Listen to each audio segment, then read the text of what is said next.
Okay, no problem. Take care. Oh, okay.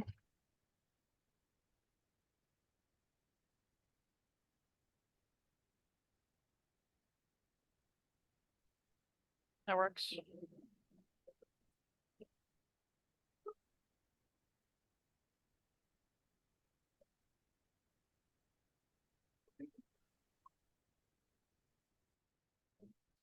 Yeah, well, it's not so bad. It keeps on stretching it. I mean, it even makes it a different font almost. It's so weird. We'll work with what we have. Thank you.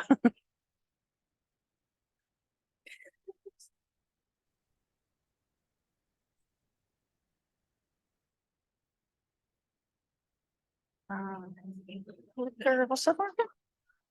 Oh, Still working. no, it's like the batteries are out, so I'll work with that. Where's my IT issue? Wait, what is full screen? There. Yeah, no. Wait, whoa, what happened here? I activated the weather. Oh my gosh. How do you? Should be able to just click off it. Or we can just start with from beginning and it should be fine. Where's this coming from? Just click up here, it should be fine. From It gets beginning. everything. Okay. Nope, Or it's still not. there. We still have the weather. Oh. That's okay. Hello, everybody, and welcome to our T32 joint symposium on behalf of the Biomedical and Behavioral Sciences and Cellular Molecular Biology and Biomedical Engineering T32 training programs. Today, I have the distinct pleasure of introducing our seminar speaker, Dr. Elisabeth. So Dr. Mick is an expert in identifying image manipulations as well as scientific integrity issues in general. Dr. Mick has a PhD from the which university? Utrecht. Utrecht. In Copenhagen. And has worked in science for many years, is an accomplished scientist in her own right, and is now one of the leading names, faces, and voices of identifying scientific data and image manipulation. With that, I will give her the floor and let her wow us with her expertise. I hope so. Thank you, Philip. I hope you can hear me well with the microphone. Great. Yeah, so I have a background in microbiology, and I started to tweet. I was on Twitter, so I started to tweet about microbiome papers, which is the field I was working in. I was working on the microbiome of humans and dolphins. I was working at Stanford. And then, so I was tweeting under Microbiome Digest, and this is still the Twitter handle I have, and that some of you might follow me on Twitter. I have just decided to switch more to Blue Sky, so I'm there as well, just under my full name.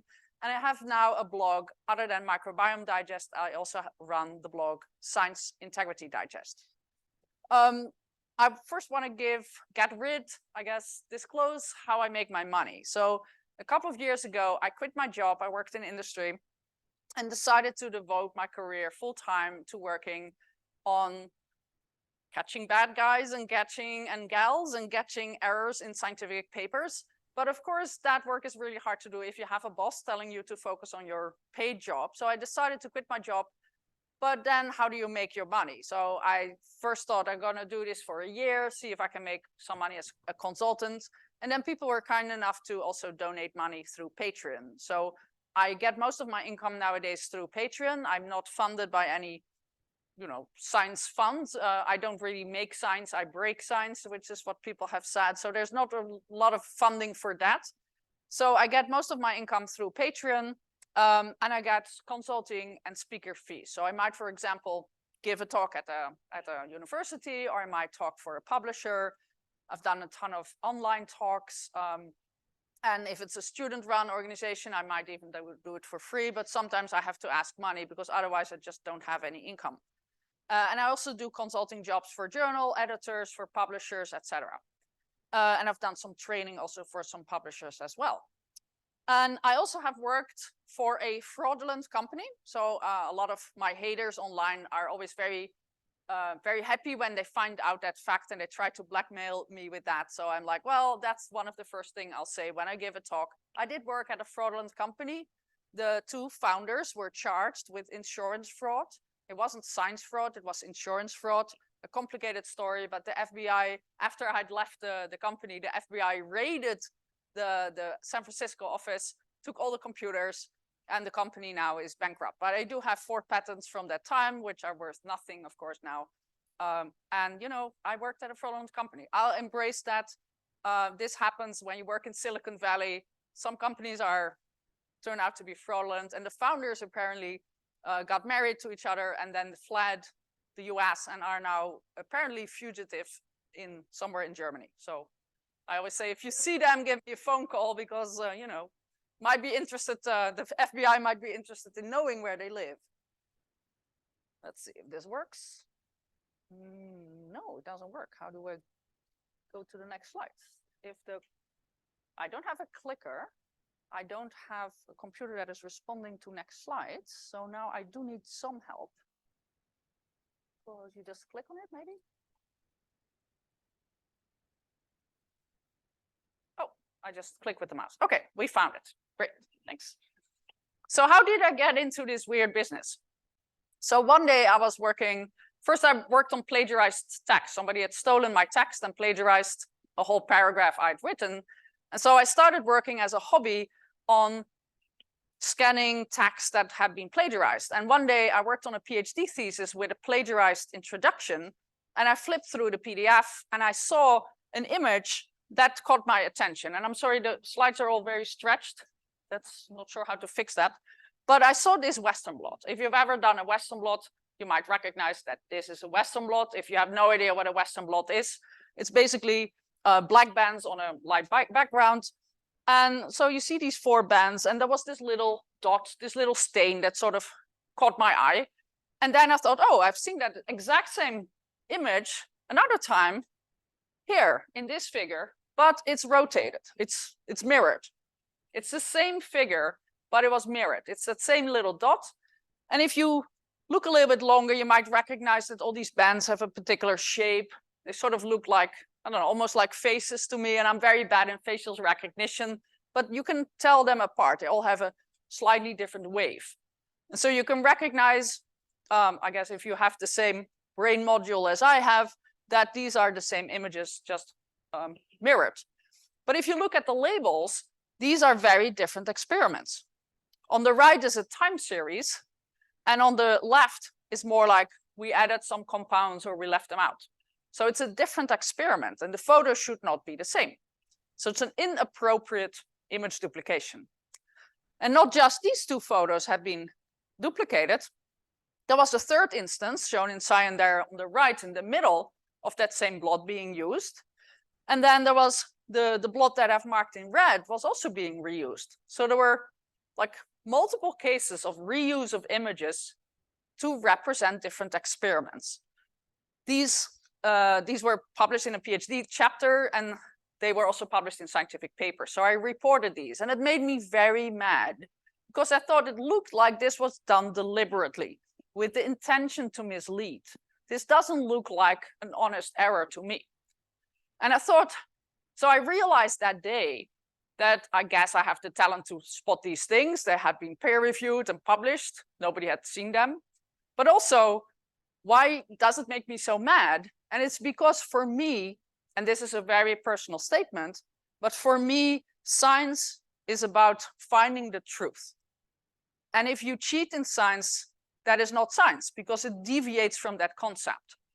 And so no matter what science topic we are working on, as scientists, we have hypotheses, we do experiments perhaps, and we form ideas, but we try to find the truth, whatever that is. And we try to report on that.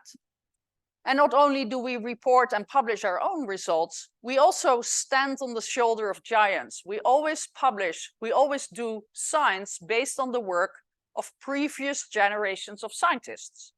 As scientists, we we refer to other scientific papers, and we just use those papers. So if some of these papers contain an error or fraud, that could mean that other scientists might waste time trying to replicate those results.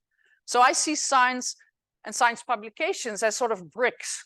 And as a scientist, we layer new layers of bricks on top of the layers that have been layered before. But if part of these bricks, part of these publications contain errors or fraud, part of that wall might be tumbling down. And I feel that if you catch an error or if you catch a potential fraud in a scientific paper, I almost feel it's my duty as a scientist to scream that to the world to prevent other people from basing their research on that particular paper. But science also is based on trust. As a scientist, for example, when we read a paper or when we peer review a paper, we tend to trust that data that is presented to us. And I think this has worked really well, but unfortunately, there's also people making misuse of that trust that we have. So I look at papers from a different point of angle. I sort of assume everything could be a fraud. And I just say this a little bit lightheartedly because I do, I'm a scientist and I believe in science, but science is not immune to fraud. There is fraud in science, and we should be aware of that, that some of the papers we read might actually contain not just errors, but deliberate, introduced fake data, which would be science misconduct. So if you think about the definition of science misconduct, and this is a definition that is accepted in the US and most of the European countries as well, science misconduct is defined as one of three things: plagiarism, falsification, or fabrication. And there's, of course, a lot of things that can be wrong in a scientific papers. Some of those might be, sloppiness or honest errors, not keeping track of your data. Those would all fall under the sort of the umbrella term questionable research practices. But science misconduct assumes there's an intention to mislead. It's done intentionally. So of the three types of science misconduct, I consider actually plagiarism to be the least of my worries. I was very mad the first time when I found this scientific paper, and this is the text, you cannot read it, but the text has been color-coded. This red paragraph is a paragraph that I had written, and all the other colors were written by other scientists. And this science paper had stolen text from not only my paper, but that from many others, and passed it off as their own. So that's science, that's plagiarism. But at least it doesn't bring into the world fake data. It's not giving credit, and it's bad, and we shouldn't do it, obviously. But I worried more about falsification and fabrication. So falsification is where a person obtains results, but changes them a little bit. Maybe your PCR was negative and your threshold was just, your value was just below a threshold, but you change the number in a spreadsheet, and now it becomes from a negative a positive, and yay, your results look much better. That is falsification. Fabrication is where a person completely makes up data, not even goes into the lab and does a measurement, but makes up data by, let's say, just typing in numbers in a spreadsheet. And if you think about it, that would be actually very easy to do. So fabrication is just making up results. So,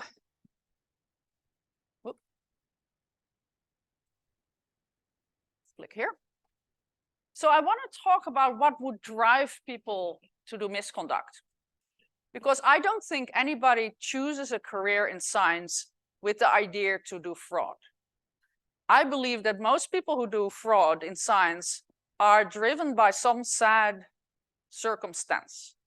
So I obviously do not approve of science misconduct, but I want to put it in a more human perspective. So I have three scenarios, which I think are realistic scenarios that might drive people to do misconduct. In the first scenario, we're talking about an early career, maybe like a grad student or a postdoc who moved to the US and worked at a wonderful university. They got a position, but they work on a visa. And if you work on a visa, I've been that person before, if you get fired, that means you have to go back to your home country within, I think, 2 weeks or some very short period. Now, this person works in a lab and their professor is a bully, a very demanding person who might even threaten to fire the grad student unless they give him or her the results they want. So this professor might say something like, oh, why is your PCR not working? Why are your results looking so ugly? I can find another person doing that. This is my hypothesis, and this is how it should look like. And the grad student might not directly hear, you should do, you should Photoshop your results, but they might think, I would be fired unless I give this professor the results they want. And so they might start to fake data, give the results that the professor wants, the professor is happy, the grad student is happy, they get a nice publication and everything is good. But it is, who's responsible in this scenario? Is it the person actually doing the photoshopping, or is it the bullying professor who sort of is asking for the results no matter how it is produced? And this is a complex question, and I'm not saying that I have the answer, but I think this is a very realistic scenario. The middle scenario is that of a person who was, excuse me, a person who was very successful as a postdoc or grad student, won some award, published in Nature, got some interview on television, everybody's cheering for him or her, and now they become a junior professor, and they have a slightly different research topic, but the results don't work as well as they used to. And this person is addicted now to success, or they want to live up the experience that everybody has of them. And I think this is a scenario where a person might be tempted to start to cheat, because they think, well, the results don't look as good, but I know it should have looked like that, so let me just change the numbers a little bit. In the Netherlands, we had a case of Diederik Stapel, who actually in the end admitted that he had made up most of his data, and he has now 58 retractions, 58 papers that he made up. He just typed in the data on his laptop at night and gave the memory stick to his students and asked them to write papers about it. And then the last scenario is that of a person who works in a country with an impossible requirement. Maybe they're a medical student, and only if they finish medical school and they want to become a doctor, they have to publish a paper. And there are countries that have that as a requirement. But they might not be interested in research, and they might do an 80-hour shift in a ward, and they don't have time to do research. They don't work even in a research facility. And so they face this impossible requirement because now they have to do science, and they don't have any training or possibilities or interest even to do a scientific research project. But they see an advertisement online on a social media website offering them an authorship if they pay $3,000. And they're like, that's a lot of money, but I can then continue with my career, and I'm not interested in science at all. Let me just do this and get rid of, I can tick that box and continue my career. So those are 3 scenarios that I feel are pretty common, and it's to sort of make the case a little bit more human. So that is why I'm not really publishing names, because it is a very hard question to think about who the responsible person is in this case. In all these cases, there's always on a paper multiple authors. The paper on the right contains one of the images that I found that I presented on my first slide, and it got retracted. But it has multiple authors and who are responsible for the images that I found. It's a hard question. And Holden Thorpe, who is the editor-in-chief of Science, he wrote a nice editorial about how, as a journal, how should we approach this problem? Because there's a problem with a paper which might be very clear, and then there's the question of who has done it. And these are actually, he writes, 2 separate questions. We as journal authors or editors should be able to retract a paper, even though the institution is still investigating, who has done it and who is to blame. And that investigation might take years. And, we need to investigate these cases perhaps very carefully. And of course, that will take time. But in the meantime, as an editor, we should be able to allow to retract a paper. And because it's not serving the scientific community if we wait for these retractions to take years. So I like this, this editorial a lot. And yeah, it gives you something to think. I keep on clicking on the wrong thing. Sorry, like a Mac person. Yeah. So I focus on images in biomedical papers. And images, figures in biomedical papers might look like some of the examples. I actually made a couple of these images myself. If you think about line graphs, as you can see on the left, those would actually be very easy to fake. Anybody can make a graph like that, you know, within an hour, probably in Excel, and it would look fantastic. And who would know if it was real or not? But if you look at photos, and I'm talking about the pre-AI artificial intelligence era, so before that became a thing, and I'll talk about that later. If you look at photos, at least you have some idea that the experiment did happen. And you might even look at photos of tissues or mice or microscopy photos, and you might recognize that all of these photos are slightly different. We can tell bands and cells, etc., apart. So these all look good. But sometimes you might see problems in photos. And so here are 3 types of duplications that I've spotted in scientific papers. I cannot recognize a really well executed Photoshop, but I can, and most people can, recognize duplications. So on the left is an example of a simple duplications, 2 simple duplications. So the pair here in blue and a pair there in red, which are panels that look identical. The same photo was used to represent 2 different experiments. Now that could be an honest error. It's sloppy, but we all make maybe we all take hundreds of photos in the lab, and maybe somebody didn't label which photo came from which experiment carefully. So we of course should all label everything very carefully, but it could happen, could be an error. In the middle is an example where you see 4 different photos, and 3 of the photos all overlap with each other. Now that's very sloppy. If you do 4 experiments, you would expect 4 different photos, not 3 of them to overlap. So that's super sloppy, maybe even intentional, but it's hard to know.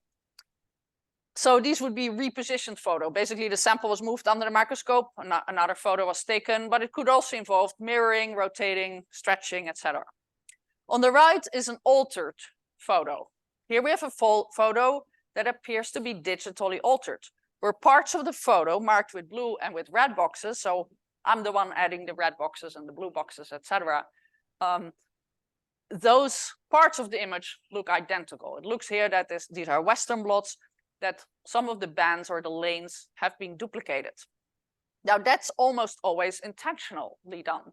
So these separations into these 3 categories might help an editor or an institutional investigation to make a decision whether or not something was done with the intention to mislead the reader. Now here's an example of a type 1 duplication. And I'd like to make this a little bit interactive, not too interactive, don't worry. Just raise your hand if you see 4 photos. 2 of these photos are identical. It's a simple duplication. The exact same photo has been used to represent 2 different experiments. Just raise your hand if you have spotted the duplicated pair. I think most people can see this. Okay, so I want to point out this could be an honest error. I hope you got that right. Otherwise, maybe you should go to your optometrist to get your eyes tested. But this should be fairly easy to detect. Although, it went through peer review, nobody caught this. Again, this could be an honest error. You can imagine all these photos look somewhat similar. I don't know what they are like. They looked at like star constellations to me, but they're like cells, some type of cells, astrocytes. And yeah, it could happen. So I'm not making any accusations here. But I reported it to the journal in October 2015, and it's still out there with its error. Nobody took any action, which was a bit frustrating. Here's another example. So I'm not going to make all the photos interactive, but here's an example of a Western blot that appears to have been duplicated. Again, I believe this is an honest error. And here the paper got corrected actually pretty quickly. Here's an example of a type 2 repositioning. And I always like to bring in a local example just to make everybody feel slightly uncomfortable. And so there's 3 photos here. They're represented as 3 different patients. One is a control, the middle is an Alzheimer's disease, and the right one is an Alzheimer's disease with some extra whatever bad type of disease. But 2 of these photos overlap. And raise your hand if you can see the problem. You've seen my slides before. I'm not sure, but see some hands or some fingers. Some people are. It's the left 2 photos. Just raise your hand if you see it. Yeah, I start to see it. This is much harder to detect, right? But I hope you will never look at photos the same way again after this talk. So these 2 photos overlap. And yeah, that, you know, that appears to have come from the same patient, but they're represented as 2 different patients. And so is this an honest error or not? I don't know. I reported it only online, but the authors did not reply. So I'm not quite sure what is going on here, but I feel, yeah, at best this is an honest error, and I don't know if it was done intentionally, but I hope the authors will take care of this and, you know, send in a correction.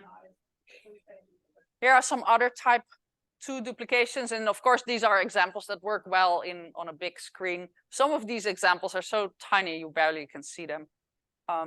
But yeah, this one I reported in, you know, over 2 years ago, has not been addressed. Here are some more extreme examples, especially the one on the right. I mean, you have to ask yourself, if there's so many overlaps, is this an oopsie or is this done intentionally? I mean, I would not trust any other work that comes out of the hands of these scientists. If they make so many overlaps, if they make so many mistakes, I would not think that a career in science would be the best career option for them. They don't, you know, you have to be able at the end of the day to know which experiment came from, which photo came from which experiment, and that didn't happen here. So the paper on the right got retracted. It did take several years of PLOS ONE looking at it, but I would call this a 5-second retraction, but yeah, that took it took almost 5 years. And on the left, that could still be an honest error. I feel if there's multiple of these problems, a retraction seems to be a correct way of addressing this. Now we make it even harder. So here are 2 photos that do not overlap with each other, but within one or perhaps both of the photos, there are repetitive elements within the photo. This is a type 3 duplication where the photos themselves appear to have been altered. And raise your hand if you think you have spotted something. There's one fairly easy one on the right, and there's some harder ones on the left. So who spotted something on the right photo? I think that one is easier. Who spotted something on the left photo? It's much harder. I'll show you the answer. And nowadays I have software to find these things. So this one I think I found with software, but I can also, if I have to spend a little bit more time on them, I would catch them by eye. Yeah, that's a lot, right? So, I mean, the duplications are not exact. They have been brushed away a little bit, but the one on the right, I think is fairly easy to recognize. The one on the left is much more subtle. But yeah, this appears to have been done. At least I cannot think of any reason that has, you know, that I could explain this by a technical error or something. This appears to have been done deliberately. And of course, I have to choose my words carefully. Don't want to get into any legal trouble, but, you know, the authors could have replied, but none of them replied with an acceptable answer yet. Some more examples. This is actually from the same lab. They're very good in photoshopping, I think, but, you know, there's lots going on in these papers. Some examples with Western blots. Yeah, I mean, this is to the point where I don't think you're just not sure what happened here. Are they trying to brush away something innocent in the background, a hair or a crack? But it's not just background that gets duplicated here. It's also some bands themselves.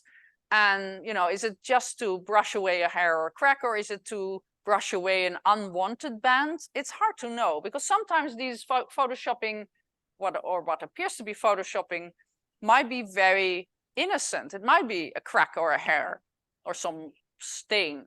But, you know, I don't really know that. I look at these things and I see repetitive elements. So maybe they were trying to brush away a band that should not have been there. I just don't know that. But I appear to see duplicated elements in these photos. Here are some more examples. On the left, these are not pieces of Melba toast. These are inner ear organs from rodents, and they appear to have a lot of duplicated elements. If you have heard of the Surgisphere retractions, which were a big thing 2 years ago with COVID-19, there was this company called Surgisphere that claimed to have collected data from a lot of hospitals all over the world, and they published in The Lancet and in New England Journal of Medicine that hydroxychloroquine did not work against COVID-19, which agreed. I think a lot of scientists agree on that, but it appears that part of this data had been made up. Now, the founder of Surgisphere, this is his PhD thesis work. So it appears that he has perhaps a career out of data that is not truly representing what he really found. But his PhD mentor actually said, oh, yeah, no, these are not duplicated elements. These are just cells that look similar to each other. And the editor accepted a correction. I'm just blown away by that, because I would testify under oath that I believe this has been digitally altered. But both the PhD student at that time, as well as his mentor, they claim that these were not photoshopped. On the right is an example from a paper published in Science, just to show you that these things happen in any journal, although there is a correlation between impact factor and percentage of problems. Sometimes I find these things not in photos, but in line graphs as well. So this is a NMR, I believe this is NMR spectrum. Now, I've never done that. I've basically might have done it in my undergraduate year or so, but I don't really know what this experiment is. But my basic understanding, it's sort of, you know, you have noise and you have peaks, and the peaks represent particular chemical groups. And it appears that the noise is much more repetitive than one would think. And maybe in this case, the author was trying to brush away some of the peaks by either digitally slapping parts of the noise over it, or by doing that in an Excel spreadsheet. I'm not quite sure. But the editor agreed with me, and this paper got retracted. So I did this work for a while because I wanted to know how often do we find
Excuse me, Dr. Bick.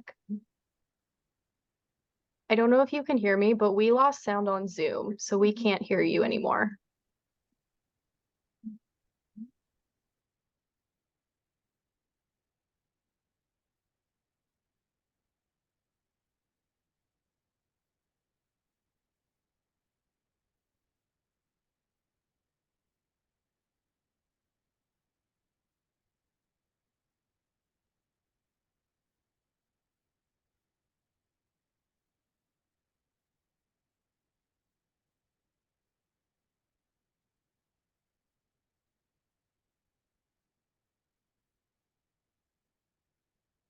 Yeah, it's red. Now we can hear you. Or we used to.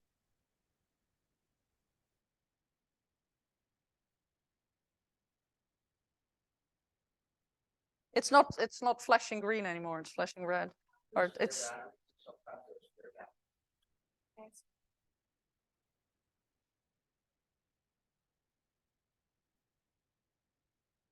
I can talk through this microphone if that's better.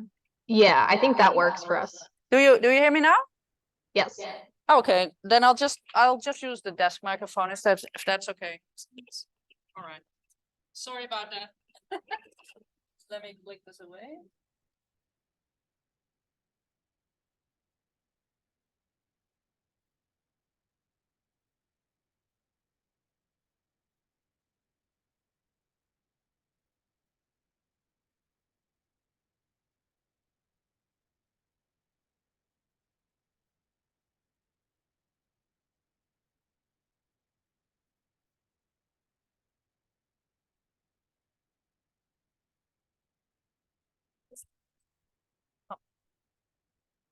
How is this? Can you hear me now? Yes, we can. Oh, good.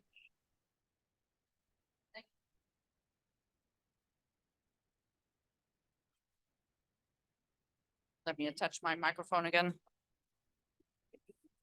Still hear me? On Zoom? Yep, you're good. Great, thank you. Oh. How do we go back? Sorry, I don't have a clicker, so I'm cannot previous. Okay, great. Sorry about the introduction. So I looked at 20,000 papers, found 4% to contain duplicated images, and we estimated about half of them to contain deliberately duplicated images. And I was talking about whether or not we can extrapolate that to other science papers. And so I think the real percentage of fraud has to be higher than the papers we found. We only found the visible examples of fraud, the ones that left traces. While there's many other ways to do fraud that would not leave any traces. So for example, if you think about a table with data, how do we know if it's really happened or not? If we see a line graph, anybody could have made that in Excel very quickly without doing an experiment. So I'm not saying that all of science is fraud, definitely not, but there has to be a percentage of science that has completely made up data, and nobody would actually be able to see that without having access to the original data. So there's an ongoing movement to upload your original data, which obviously takes a lot of time for the authors to upload all of that, but it tells you that the data is real. I mean, there's real data, even though you could even think about ways of making up that data, but you can make it a little bit harder for people to fraud if you ask for original data. So yeah, the real percentage of fraud might be very high, but we don't really know how much it is. Another question we had is how many of these papers are, can we find a relation between the impact factor of a journal and the percentage of problems? So the graph on the right shows exactly that. We had 40 different journals. So each point on the graph is a journal. And I graphed there on the x-axis the impact factor of the journal, which is on a log scale. So on the right, you have Science and Nature. And on the y-axis, the percentage of problems in these journals. So there's sort of a negative correlation. It's not super strong, but it appears that journals with high impact factors had fewer of these problems than some journals with low impact factor, although there were some low impact factor journals that did actually really well. So there might be all kinds of factors involved. You know, what is the audience, what is the quality of the peer review, what is the quality of the editor, what is the community that these authors are working in. So there's all kinds of factors that might determine that. But overall, an inverse correlation between impact factor and percentage of problems.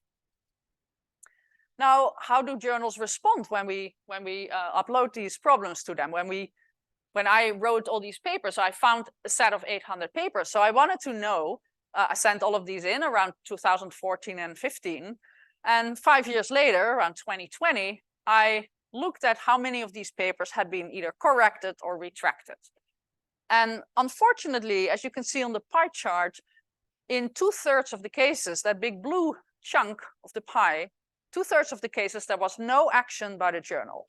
Now, I'm not pretending that, you know, I might have made some mistake, but I think I had 2 co-authors who both had to agree with me that the duplications I was finding were real duplications. So we all felt that these cases that we brought to the attention of the editors were real potential errors.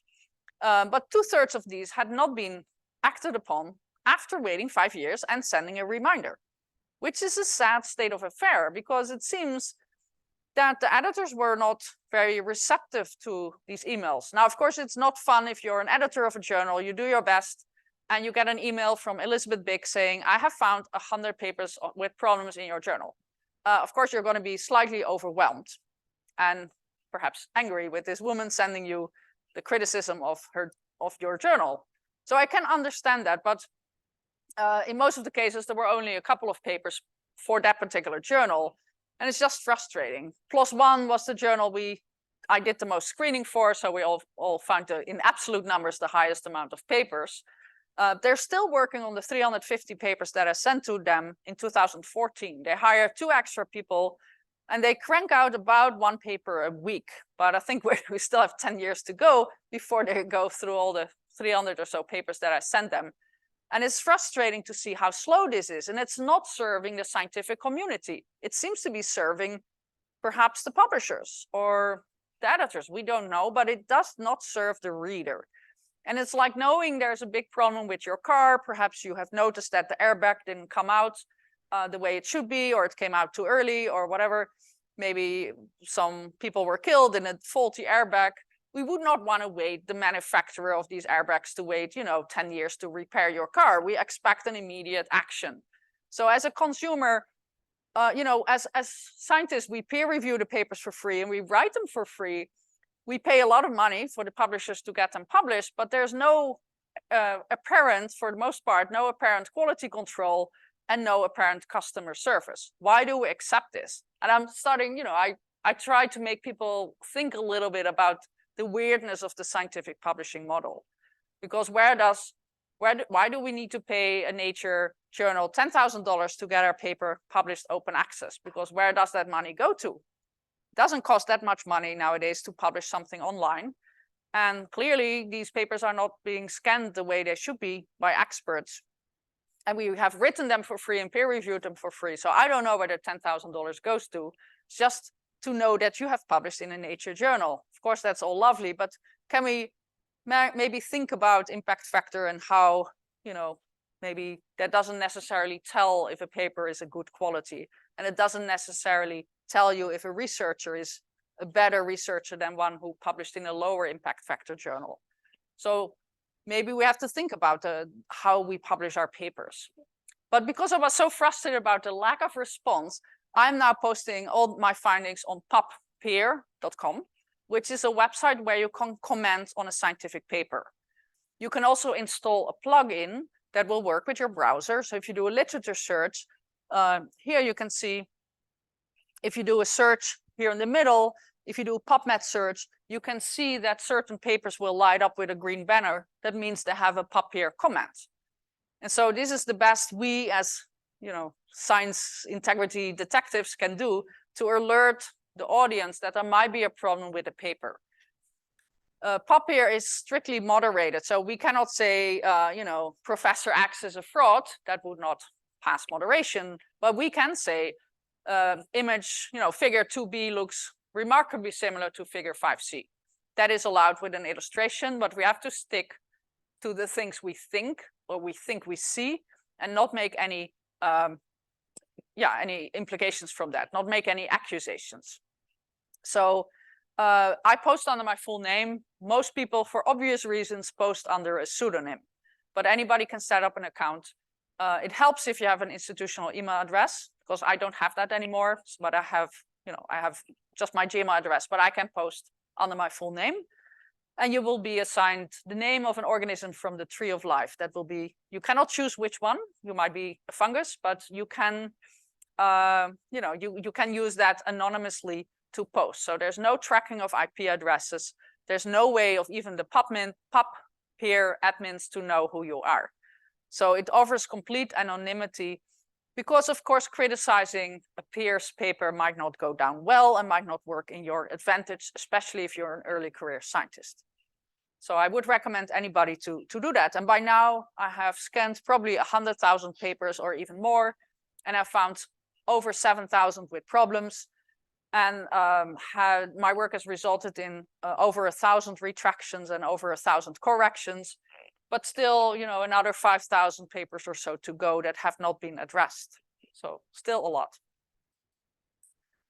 Now, of course, I did most of this work in the past by eye, but you might ask, is there no software to do this? And there wasn't for a long time. Here's a couple of articles and software tools that I either participated in or worked with or am using now. And I'm currently using the one at the bottom called Image Twin. That is the software I'm using, and that is working fairly well in detecting these duplications. So here's, for example, the one that I showed you in Science. So it has a duplication within the photo. And then on the left, you see how Image Twin, it's very small, but on the bottom, you can see these little purple boxes that the software has found the duplication.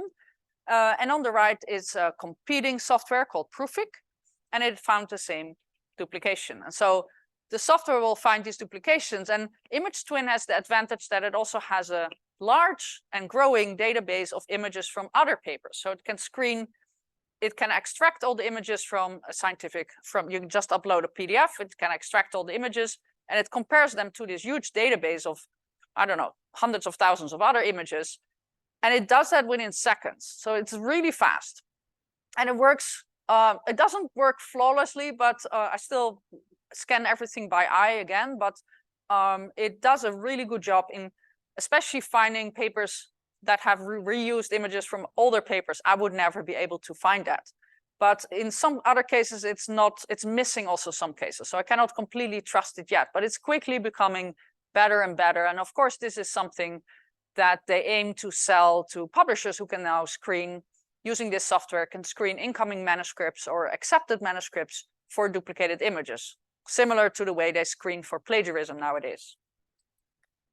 And it's better than a human. So here's a paper by Sholto David, who has tested, now he's a beginning image duplication detector, so maybe he's not yet super experienced, but he was very good in finding lots of problems. And then he rescanned everything by Image Twin, and Image Twin found even more problems. And so it's better than a human. And but in some cases it does miss. There's 4 papers that it missed that the human found. Now, what about artificial intelligence? Well, as you all probably have heard, it can generate fake text. And so this is a growing problem. We all have probably played with it by now. I wasn't very impressed with what ChatGPT could produce in terms of a scientific paper. But if it has these certain phrases that you can scan for, and some of the fraudsters, and again, we're really only catching the dumb fraudsters who would leave in traces that this text has been generated by AI, by ChatGPT. So as an AI language model, if you search for that, well, you'll find lots of papers about ChatGPT, which are okay, but you'll find little pearls like this, which, people put their name on. I left the names out, but yeah, this was not generated by a human, presumably. And so, yeah, what do we do with this? Are we, as a scientific community, we have to decide whether or not we accept this. I think everybody is now leaning towards not accepting text like this, but at some point, maybe we should have the computer write our scientific papers, but we should all agree how we deal with this new technology. And of course, we should not just put our name on something that was not written by ourselves. And it creates fake references and fake cases and fake data as well. So we cannot trust it. It's not the same as a calculator that will always produce the same result, presumably. But yeah, it can create fake signs and fake leads. And so as of now, the technology is good enough to impress several editors who fell for these things and accepted them. I'm looking at IEEE in special. This is IEEE, the engineering publishing unit. They have a lot of these fake papers, and they seem to be asleep at the wheel. But of course, what I'm most worried about is AI being able to create fake images. Because again, like we tend to look at photos and see them as proof that something happened. But you know, we've seen images like this. We've seen images that that represent photos of persons that do not exist, based on, you know, feeding it with a library of lots of faces. You can click on the tool and it will generate a new face. And these faces look fairly realistic. We might find some errors in them, and I'm bad in facial recognition. So for me, it looks like an acceptable face, like a face that might be of a real person, but it's not a person who exists. So that's scary. If you think about how we might fall for that, we might probably also think that an image of a cell looks realistic. I mean, there's less to worry about. Like with a face, at least we expect a nose to be in a certain position and to have a certain amount of noses and eyes. We know what it should look like, but with a cell, there's a lot more degrees of freedom, and we might fall for fake photos. And of course, we can create photos of people who we know and who we recognize, but put them in circumstances that did not happen. And so this is of great worry, not just for the scientific community, but also for, you know, imagine you're the New York Times and a journalist comes to you with a photo. Did it happen or not? We're no longer certain. So we have to find new ways of recognizing what our fake photos is, what a fake photo is and what a real photo is. And I would not longer be able to distinguish these photos from real. And these, in the hands of the wrong persons, could be misused to generate fake data and fake papers. So my last slides are about scientific paper mills, which are networks of people that will create fake papers with the purpose of selling these papers to authors who need them. Now, we're all authors who need papers. We all need to write more papers for our careers. But imagine you are that person in that country who's an MD and who needs a paper to go continue in their career. They might fall for an advertisement like this. And I had no trouble going on Facebook and looking for a call for authorship. You all have no trouble finding lots of these advertisements. There's lots of groups that openly advertise for authorships. They're looking for authors. And at first it sounds very innocent. But these are paper mills trying to find people who will pay for a position on these papers. These might be real papers that have been accepted, and then they'll add another author on it. So everybody's making some money, everybody's happy, but the authors are not all really involved. We're not all really involved in writing the papers. And in some cases, these papers are completely fake. They might be real, so there's different models, different scammers.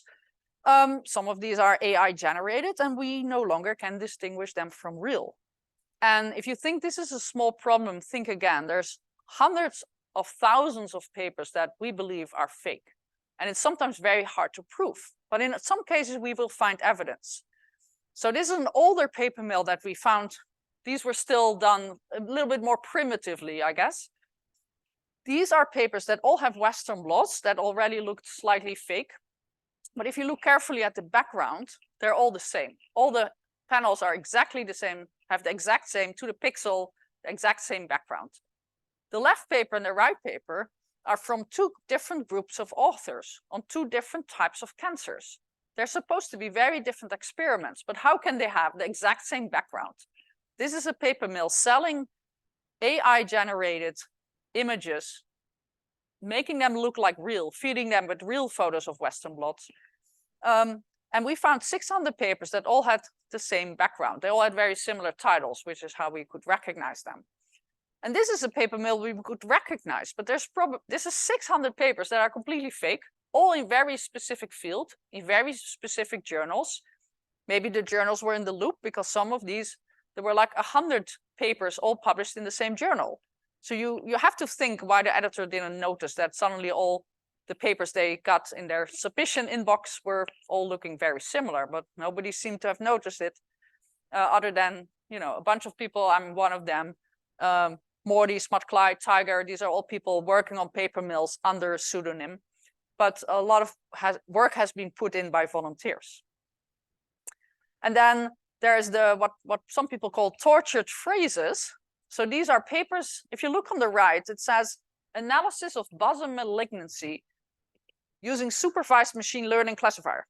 Well, bosom malignancy, is that a term you would have expected in a scientific paper? What does it mean? Oh, it's breast cancer.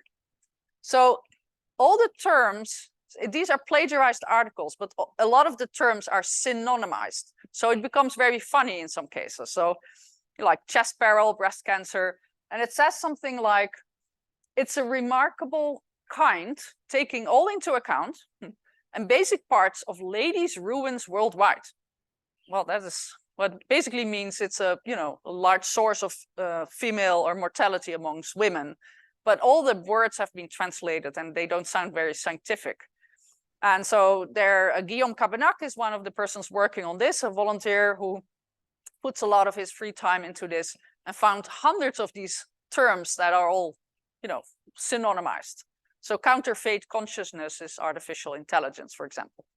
And dishonestly negative is false negative. So it sounds funny, but you don't really realize it at first that these are plagiarized articles. So this is my last slide. So I have talked about what drives me. So what drives me to do this work, controversial, gets me a lot of hate, a daily stream of hate, tweets and emails sent to me, wishing me all kinds of nasty things. But I do it because for me, science is about finding the truth. And I want to fight dishonesty. I want to make people aware of problems in papers. Because in science, we are similar to the way the biking racing was a couple of years ago, where everybody sort of knew there was doping going on, but we didn't really care. At some point, a decision was made. Yeah, the rewards of doping are high. You'll win the Tour de France, but there's no consequences. Shall we continue the sport as it is, or do we love the sport and do we make it about the real performance of an athlete? And so that was the decision. And so doping screening became a lot more prevalent, and some people lost their medals. They had won the Tour de France, but they lost their medal because of doping suspicions. And so in science, we seem to have not reached that level yet. The rewards are still high through misconduct, or your results look amazing, but the consequences seem to be very little. Most of these papers do not get retracted, at best maybe a correction. And a lot of these people are still employed. They might still be, I don't know, vice dean of research at a famous university, even though they have 50 papers on papier. There seems to be very little consequences overall. And so it basically creates an atmosphere wherein people who run paper mills and openly advertise on Facebook, nobody seems to really care about this. But we should care about this because this is a pollution of science. If you read 10,000 papers and 9,000 are fake, like we no longer will be able to recognize what is real and what is not real. And it will lead people to pursue false narratives. And it's not good. So there are mass production of fake papers by organized networks, paper mills. Maybe how can we address this? Should we maybe focus less on metrics, on quantity, and more on reproducibility, or perhaps publishing smaller data sets that other people then can try to reproduce? Maybe just one figure. Maybe we shouldn't really do the traditional model of scientific publishing anymore. Maybe we should have just something online where you can just post. But it takes senior people. As junior people, you cannot change the world in which we have to follow the strategy that everybody before you followed.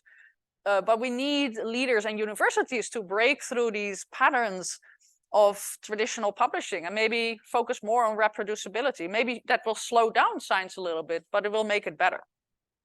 But it takes the role of everybody. It takes a village. It takes the role of everybody to be willing to make such changes. And then finally, I want to point out that there's a tremendous cost of misconduct. And you might be, at first, you might be thinking about other people trying to replicate these results or follow those leads. But the second, even larger level is that of people who like to spread misinformation. And, you know, somebody listening to my talk, and I always end my talks with this, they could use my talk as an argument that all science is flawed and it's all paid for by big pharma or whatever. There's a lot of conspiracy theories going on. But yeah, and I've shown you some examples perhaps of what could be fraudulent papers, and I'm very worried about paper mills.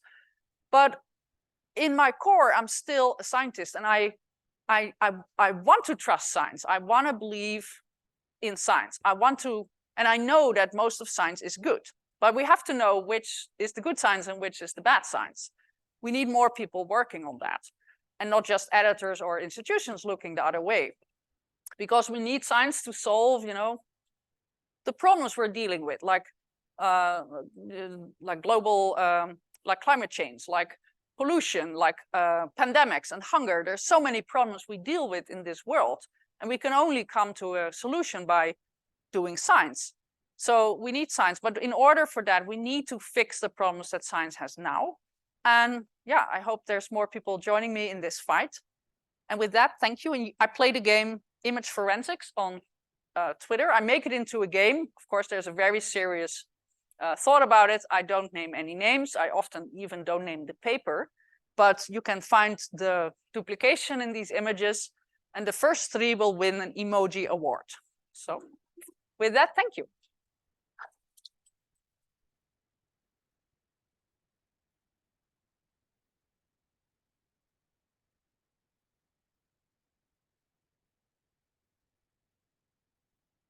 Let's see. I'll stop sharing.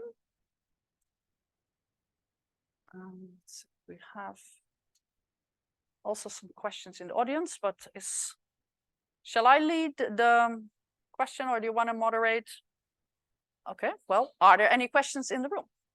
I see a hand there. If paper mill you talk about, paper mill journal, is there a gradation between a paper mill and predatory journal, maybe, and then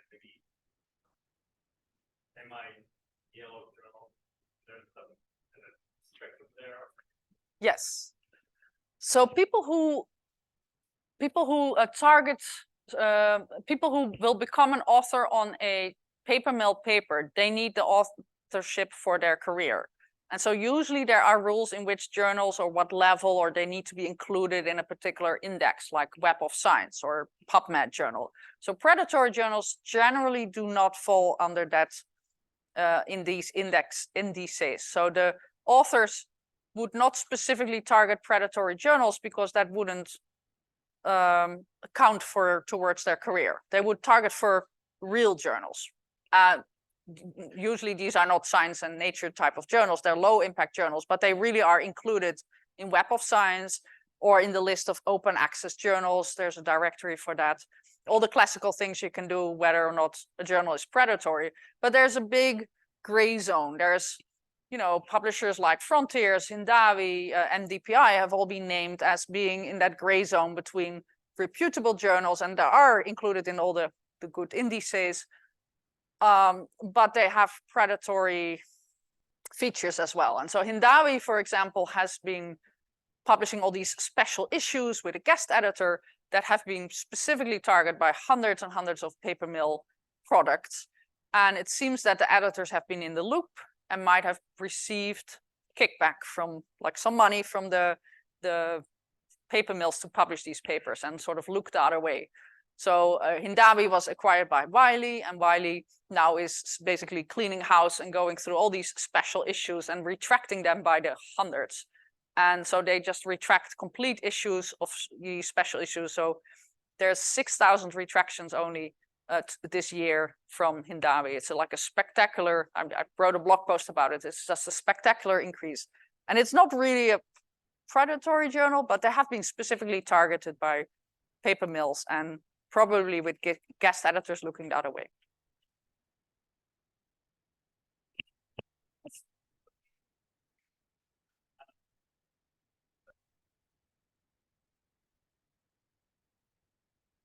I see the negative correlation that back to the computer reporting bias and the computer science for the computer impact factor. Yes. But I worry a little bit about when that relationship. And so I went online and sort of looked at HCR, the number of publications that actually have the impact factor rating and it's 2%. So there are, you have 2 or 3 in that area, but then there are thousands, tens of thousands in that with lower numbers. So I just wonder if that relationship, I'm surprised to see that it's really good. I wonder if it's more of a flat line. Meaning that there's equal representation across all journals, or even a positive relationship because there's a greater incentive to commit fraud for a science or nature paper to compare because there is journal that has an impact factor. Right, but I think people who want to, well, the papers we catch again are the dumb fraudsters. I mean, there might be many super smart fraudsters who submit to Nature and Science, and we might never know it because they don't leave traces, or at some point something might come out because of some incident or somebody discovered an original file. But in most cases, the dumb fraudsters are, I guess, dumber, and they aim lower. They know that there will be fewer peer reviewers, fewer eyes on them. All they want is to have a paper, like they want to tick the box that they have published the paper, so they don't care perhaps about the impact factor as much. They will get some career advancement for publishing, even if it's only an impact factor of 2 or even lower. They just want to have that publication. But I think it's just also because we're really catching the dumpsters, the dumb guys and gals, and the people who leave traces for us to find. And I have found them in Nature and Science, but there's also, Nature and Science are also, I basically only screened the main text. And if there was a problem, I also screened the supplemental. With Nature and Science, a lot of the information is actually in the supplemental, and it can be, 63 figures or so in the supplemental, which I didn't screen at that time. And now we have paper mills targeting journals. So the whole situation is very different than when I did this research in 2014 and 15. The whole landscape of fraud, I think, has shifted towards paper mills, and they weren't really a thing back then. Maybe they were, but we didn't recognize it. So yeah, but yeah, there's also more experienced peer reviewers and maybe also more of a community in certain journals, even in Nature and Science. There's often journal, once you have published in Nature or Science, it's easier to have a second or a third or a fourth publication in those journals because now you're part of the elite. And so your paper will already have an advantage if it's being screened. And there's a lot of unfair biases in who gets to publish in these high impact journals as well. Yes. Obviously, stage 1 out of the AI part manipulation is quite a difficult question to answer. What do you think it's going to take to have a framework to weed out these kinds of things? Because the original data, yes, doesn't have it, but if somebody just resave their tip or something, it's just okay, it's the original image, here it is. We're gonna have something where it's almost a correct hash. Right. Image almost there to verify, yes, this is the actual original. Right. Just if they get the tip, I promise it's real when you don't have to know where it came from.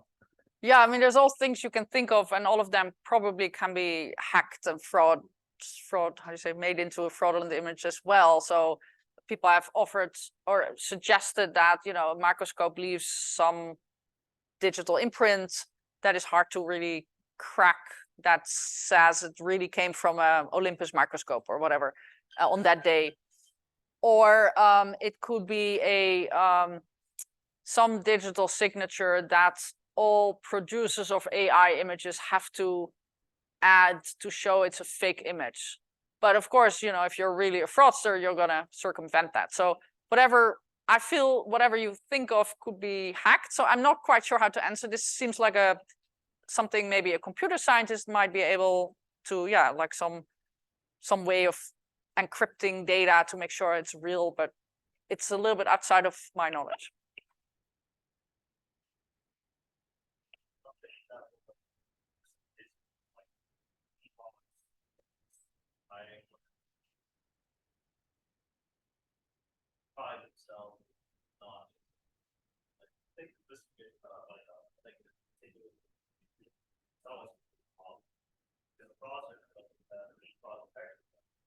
Yes, it's always a rat race, I guess, between, you know, who's at first. And the fraudsters will always, I feel, be a step ahead of us. And it's the same with, you know, telephone scams or like any scam you can think of, the, you know, the scam where you want a lot of money and you have to give them money in order to get your $200 million. There's always a new scam that people can think of. But with AI, it becomes even, you know, the creativity goes up a lot. You can record somebody's voice and then pretend, you know, the fraudster can make a phone call to the grandmother and say, oh, I'm your granddaughter and I'm in London and give me some money. And the grandmother who would not fall for the scam, you know, if it came by text, might think, oh, I recognize her voice. And so I'm going to, you know, believe it's real. And so it's really scary how it can create another level that we might fall for at some point in time. So I'm not quite sure where it's heading. Maybe there will be some magic solution, and maybe in the end we'll all look back and think of it in the same way we're now laughing whether or not calculators are allowed in classrooms or so. Like maybe we find ways to deal with it that will assess our qualities as a scientist on a very different level that might not be publication based even. But in the end, it's all about reproducibility. I think that's the only way we can really prove if a paper is real.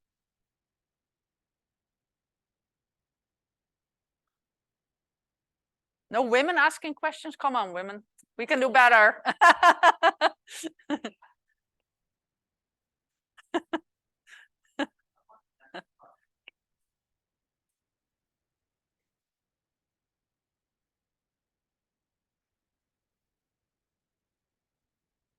Yes.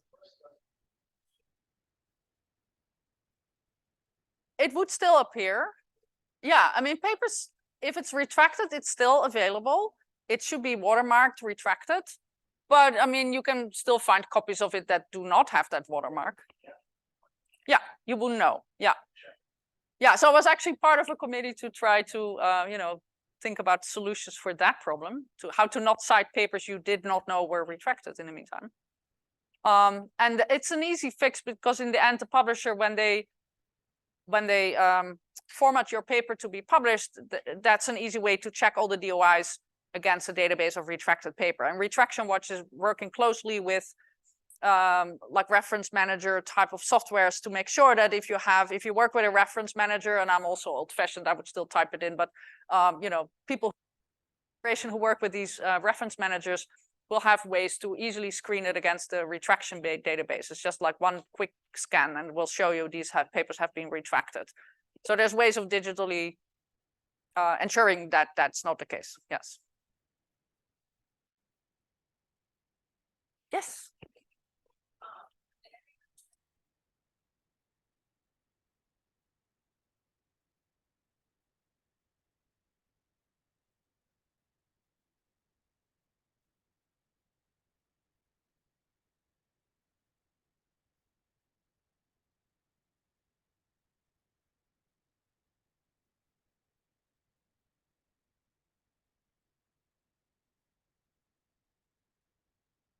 Part of a paper should not really rely on volunteers. I usually say you want your credit card company to be paying for the people who check your credit card fraud activity. Like that needs to be done by experts. It needs to be done by paid people.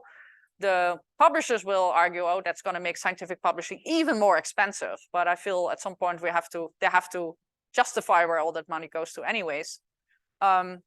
So yes, I feel that papers should be screened by expert for statistical errors. That's beyond what I feel I can do as a reviewer. Papers are too complex. Yeah, so there should be paid people who specifically scan papers, but it shouldn't be done by peer reviewers. You can make them alert to maybe there's fraud, and some peer review systems will have a little tick box. Do you think there's an ethical problem or some, you know, something confidential to be shared with the editor? So there's ways of alert, because once you're alerted, you might look at the paper slightly differently and catch something you might otherwise not have seen. But I hope by, you know, my talks and my social media games, I make people a little bit more aware, and people are starting to catch these things, because once you cannot unsee them. It only takes seconds added to a peer review of maybe hours to do that little quality check if you find any problems. But in the end, I feel it's not the responsibility of a peer reviewer. Although some cases you have to ask yourself, did really nobody look at these photos? So obvious.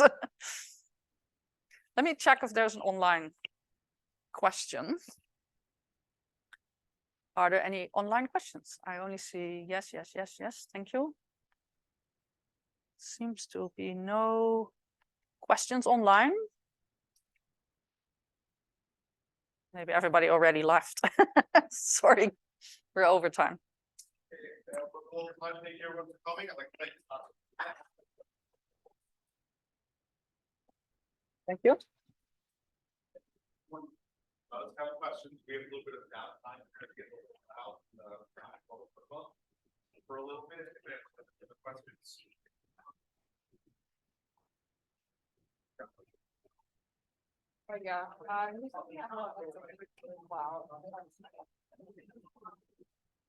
Yeah, make sure it doesn't disappear, the recording.